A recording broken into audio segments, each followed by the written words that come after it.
Kalaja Beratit, një nga monumentet më të vizituar të trashëgimisë kulturore të martën, u kthye në një skenë të përgjakshme. Një banor i zonës që fitonte para duke shëtitur turistët me kal në mënyrë të palishme, goditi për vdekje me thik vizitorin nga Tirana, vetëm pse ky fundit preku kalin e tij.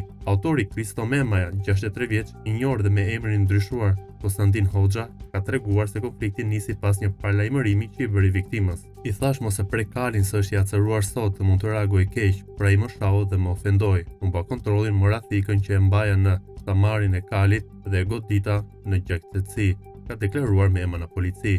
63 vjeçari nuk kishte leje për të shëtitur turistët me kal përkundrejt pagesës, megjithse këtë aktivitet u shtonte prekosh në kalan e qytetit Muze. Sipas familjarëve të Keli Hoxhës, 42 vjeç, që mbeti viktim me banim në Tiranë dhe origjinë nga Tropoja, konflikti nisi vetëm sepse i preku kalin me dorë. Ata mohojnë që ta ketë shar apo ofenduar autorin, duke deklaruar se diçka ndodhi papritur pasi Keli ishte përgjigjur thjesht ka asgjë të keqe. Pas krimit, Mema ka çuar kalin në kasollin e shtëpisë, ka marrë ushqime dhe është fshehur në një nga shpellat e kalas në përpjekje për t'i shpëtuar policisë. 63 vjeçari u kap disa orë më pas, i fshehur në shpellën e Memecit, pranë kishës së Shën Mëhillit. Hetimet zbuluan se Kristo Mema kishte kryer një tjetër vrasje në vitin 1993, por në Berat, ku kishte goditur fëmijën e tij me thik pas një zënke për motive banale. Pas kësaj ngjarje, ai ishte larguar në Greqi për rreth 25 vite, kishte ndryshuar identitetin dhe përdorte emrin Konstantin Hoxha.